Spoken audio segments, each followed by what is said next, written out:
So good morning, everyone, and thank you for joining us today at Mason Hayes & Curran's annual Energy Conference.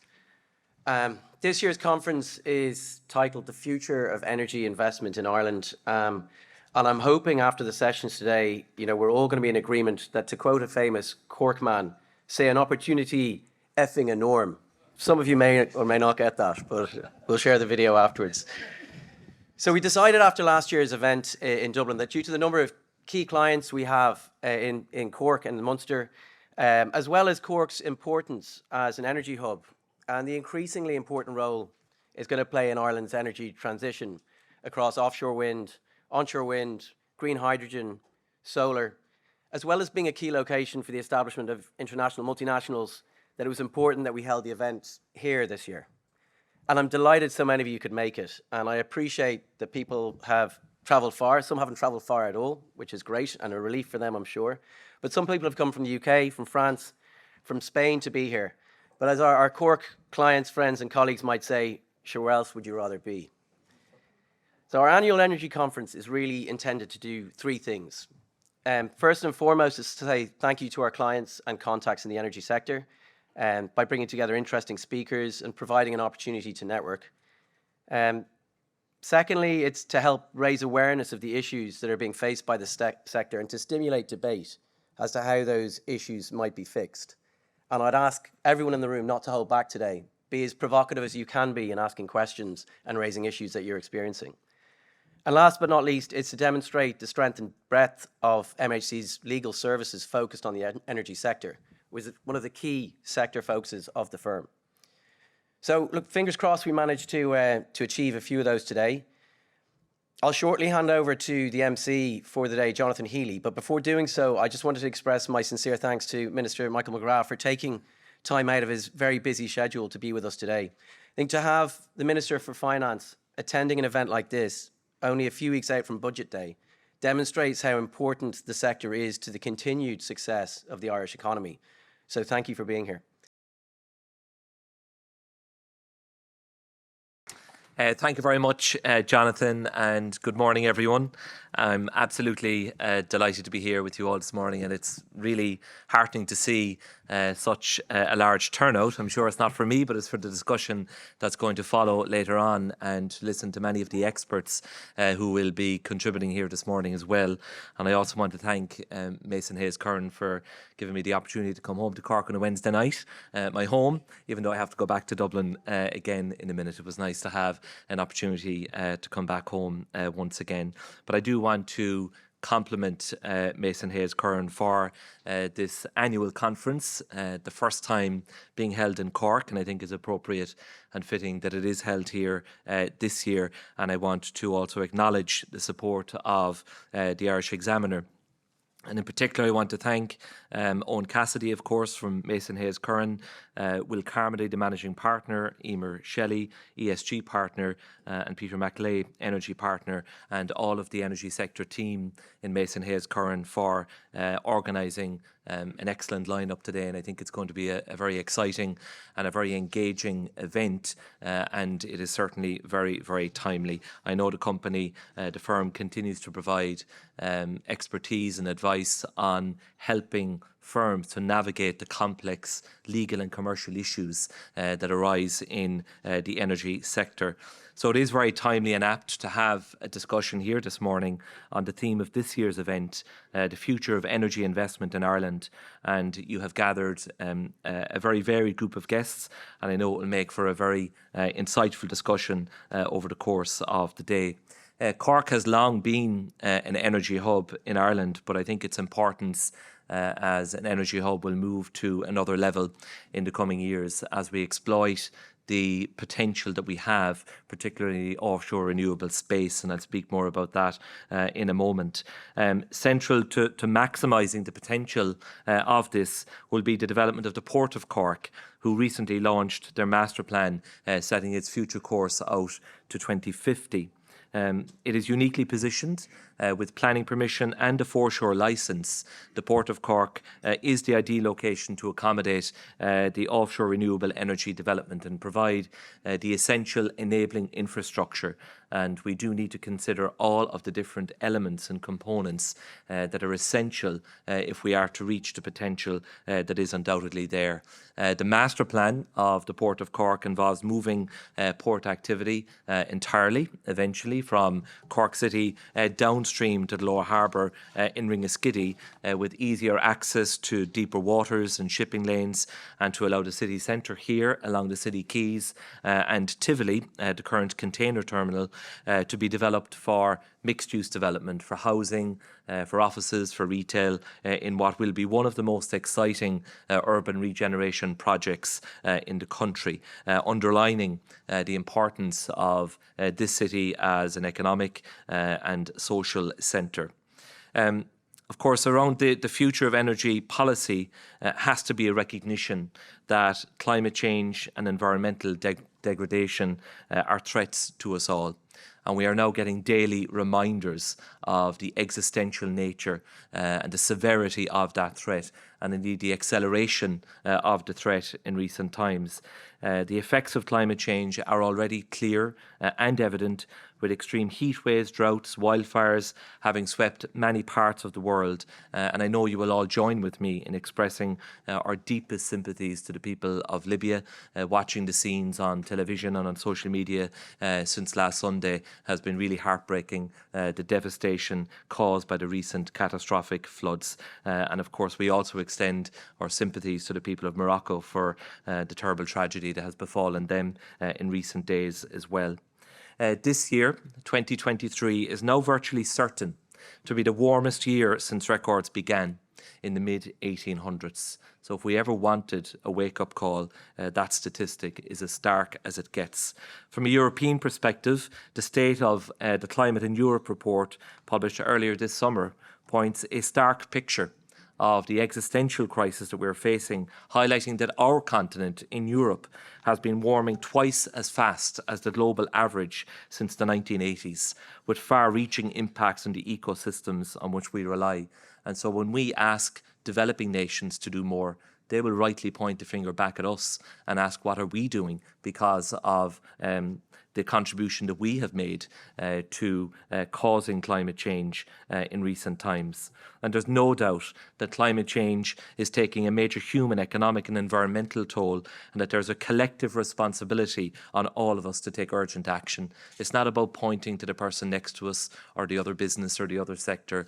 We all have to work collectively and in a spirit of collaboration if we are to make progress, and we must make progress, and we must do so urgently. So it's essential that efforts are stepped up towards meeting the Paris Agreement objectives of holding the increase in global average temperature to well below 2 degrees above pre-industrial levels, and to pursue every effort we can to limit the temperature increase to 1.5 degrees above pre-industrial levels. This is vital if we are to keep Earth habitable and our ecosystems functioning. What greater challenge, what more important challenge could there be for this generation? And we must not fail. At a global level, we need to dramatically reduce the amount of greenhouse gases released into the atmosphere if we're to have any hope of delivering on the objectives of the Paris Agreement.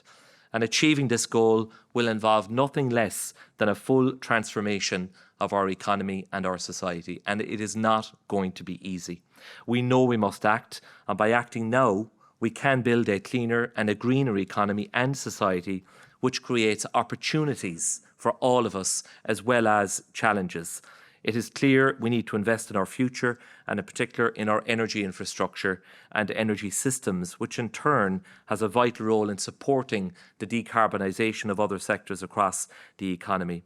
The move to renewable energy is, in many respects, the great enabler of change across a whole range of areas of our economy and our society, including transport, our heating systems, and indeed the role of industry.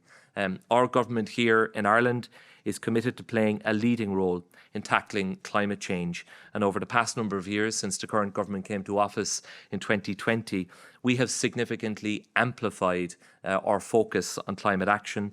with climate issues now to the fore of every single decision that we make as a government. In particular, we have legislated through the Climate Action and Low Carbon Development Act. We've committed to halving greenhouse gas emissions by 2030 and to reaching net zero by 2050 at the latest. The Climate Act represents a landmark development, as it has established a legally binding framework which also significantly strengthens the governance framework, notably through establishing a system of 5-year carbon budgets, related sectoral emission ceilings, and then we have an annual climate action plan that sets out in detail the actions that must be taken if we are to achieve our goals. In line with our increased ambition, in December of last year, we published the third iteration of the Climate Action Plan, CAP 2023, which identifies and sets out the far-reaching policy changes across every sector to deliver the necessary emissions reductions. And preparations are now underway on the next iteration of the Climate Action Plan. Through our plan, we've set out a pathway to transitioning to a more sustainable and a low-carbon economy by presenting the direction of travel for the various sectors such as electricity, transport, buildings, industry and agriculture. And this is important in terms of signalling what types of investments are needed and indeed where they are needed. The plan includes actions and measures that will transform and will improve life in Ireland.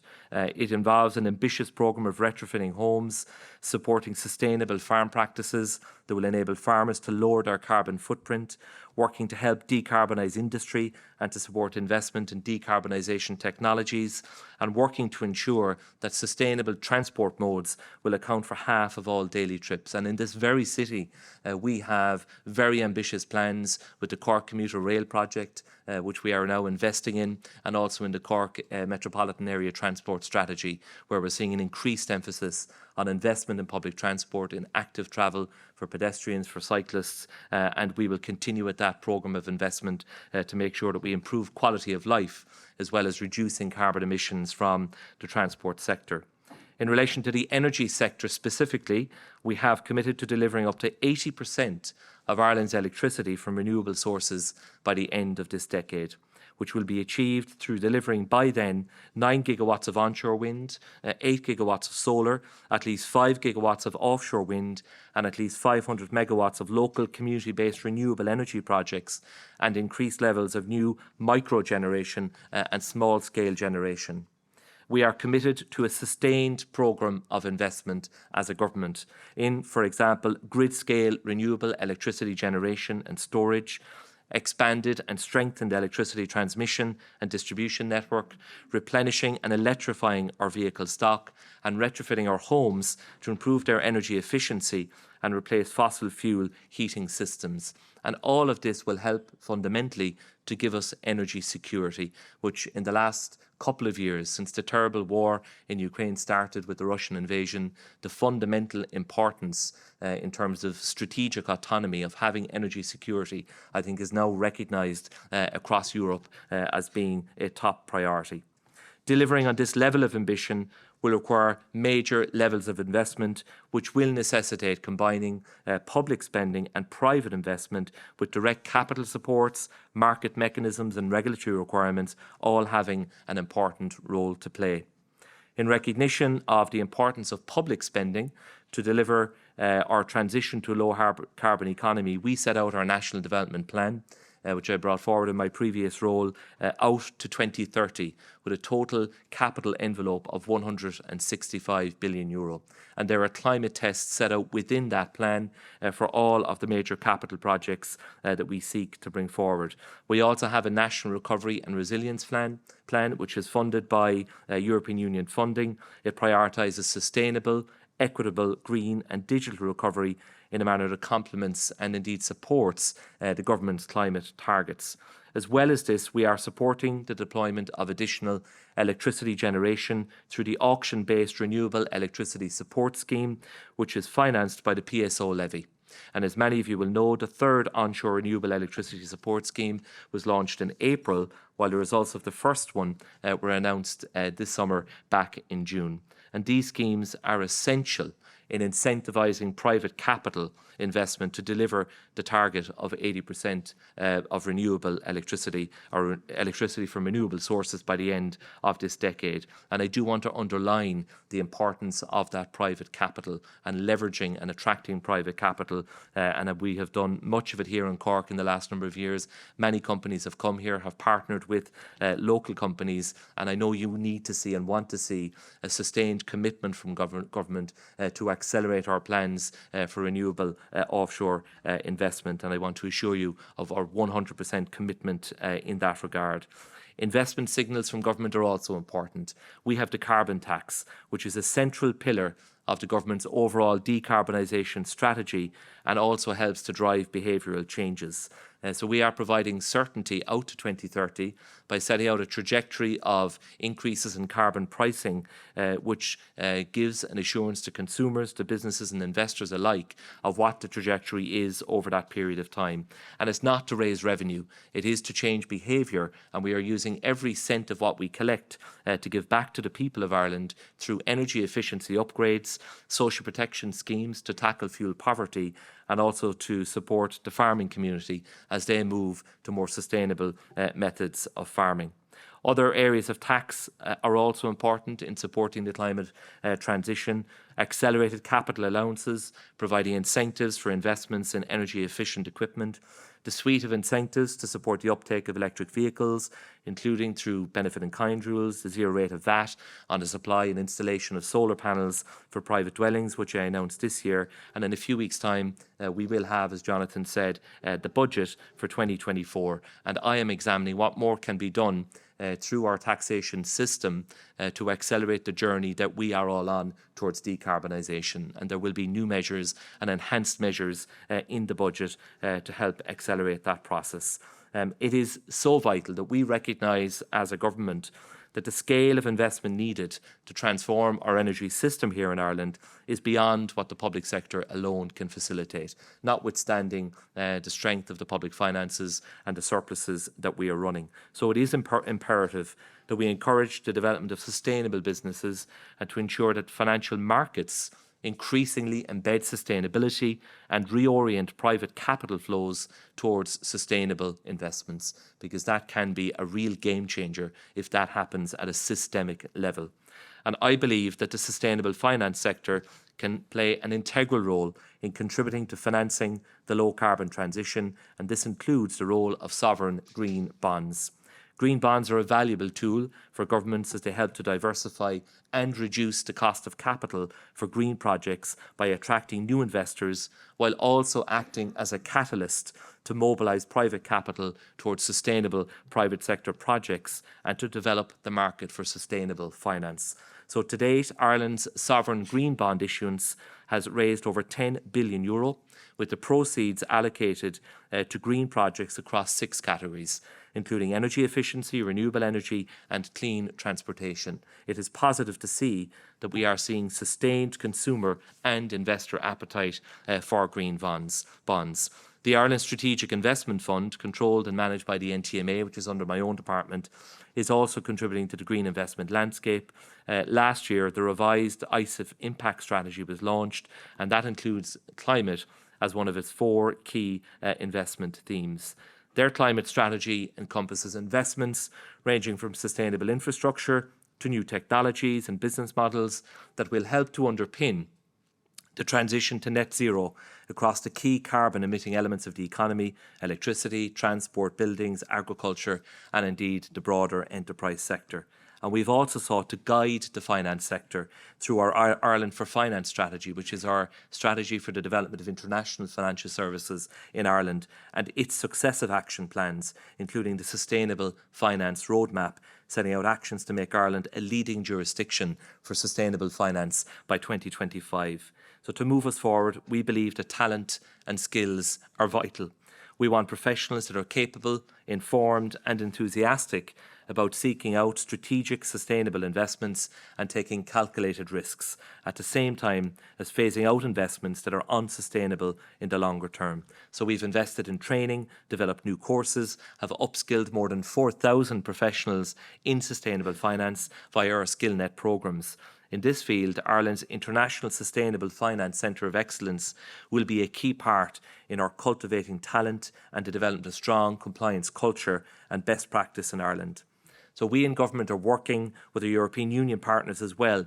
And later tonight I'll travel to Spain, where we have a meeting of the Eurogroup and the ECOFIN. And once again, we will be discussing issues that are directly relevant to the climate agenda, how we help each other across Europe to decarbonise more quickly, resulting in more investment in renewable energy and a whole range of other areas. This work will include ensuring that the regulatory framework include science-based and ambitious standards for what can be considered sustainable for the climate and the environment through the EU taxonomy for sustainable economic activities, which classifies in detail what is actually considered to be sustainable and not. And we want to ensure that consumers and investors know and understand the sustainability risks and impacts of the products they buy and the businesses that they invest in. So for this, we are bringing in comprehensive disclosures and reporting requirements based on the taxonomy. These are large steps, and we recognise that we are in the midst of some very challenging years as we adjust to this new framework. We are at the heart of efforts to develop the regulatory framework to promote consistent and high-quality sustainability disclosures and information for investors, and thereby help finance the transition that we all know we need to take. The EU taxonomy is on course to be the go-to international standard for sustainable investments, offering investors the peace of mind that they are actually financing worthwhile green activities. Indeed, many companies are already publishing sustainability reports, and soon the information legally required will be wider in scope and more comprehensive in coverage, while also becoming clearer, more standardised, which enables better and more consistent interpretation and more accessible. So the EU strategy also recognises the importance of involving all levels of the economy in these efforts, including SMEs and retail investors. Building sustainable, low-carbon businesses here in Ireland is becoming increasingly imperative from a social and environmental perspective, but also from a market competitive and a financial perspective. Developing business models which are sustainable and decarbonised is now crucial to the long-term resilience of businesses throughout this country. Business as usual simply will not do. We must make fundamental transformational change on how we do business and how we live our lives. Companies that fail to decarbonise their activity across their entire business model will simply struggle to attract investment in the future and will become increasingly uncompetitive and indeed unattractive to consumers, and this will undermine our long-term competitiveness if we don't address it. So helping firms to transition to new and more efficient ways of doing business, including through investing in energy infrastructure, is a vital government objective. In terms of supporting the business community, there are a whole range of government supports that are there to encourage decarbonised economic growth, including access to competitively priced finance. And we know that that is a real challenge, especially in the current interest rate environment for so many businesses. We have the SME Energy Efficiency Loan Scheme, launched by the SBCI in July of last year, which is a low-cost loan scheme with a lending capacity of €150 million, designed to support eligible SMEs and primary producers to invest in the energy efficiency of their enterprises. Specific investment measures can include, for example, heat pumps, solar panels, LED lighting, commercial water boilers, electric vehicle charging points, and building upgrades. In addition, under the Climate Action Plan, my own department and the SBCI, together with the Department of the Environment, Climate and Communications and the European Investment Fund, are developing a €500 million residential retrofit loan guarantee scheme for homeowners and landlords, because we recognise, and notwithstanding the very attractive grants that are there, for many households, coming up with the money that they need to finance a retrofit is a real challenge. And if we can provide low-cost credit through a government guarantee and working with our partners in the financial sector, we believe that will unlock a lot of appetite that is already there to make the change. We're also really conscious that we have an obligation as a government to reform our planning system. So in 2 weeks' time, my colleague Minister O'Brien will bring forward the most comprehensive planning bill in a generation to modernise and reform our planning system. And fundamentally, that will involve giving certainty to applicants about statutory timelines both at local authority level and indeed at the Planning Appeals Board level. That's a really important reform that we are absolutely committed to. And my colleague Minister McEntee will later this year put in place the new Planning and Environmental Court, which will be a constituent part of the High Court here in Ireland, which will have the dedicated expertise to deal expeditiously with complex planning matters that involve significant environmental considerations. We think that's a really important reform. We have recently appointed a lot of extra judges and we look forward to putting that in place very shortly. On the offshore side, we now have MARA in place. They will deal with the maritime area consents, as you know. They are fully resourced. We have the new director in place and they're up and running now since mid-July, and we look forward to them fulfilling what is a really important statutory mandate, and we will be resourcing on board Pleanála significantly to ensure that when formal planning applications come before them, that they have the resources to deal with them as quickly as possible. So there is no going back. We all have to work together in a spirit of collaboration, and that really is my parting message to all of you, because none of us acting alone can make the kind of progress that we need to make. It is by the public sector and all strands of the private sector working together to deal with the greatest challenge that humankind has ever faced. We must not fail. I wish you all the very, very best with the remainder of the conference today. Thank you so much for your attention. And Jonathan, the alarm didn't go off, so you better check, is it actually working properly? Thank you all very much. Thanks, Charlie. Thank you.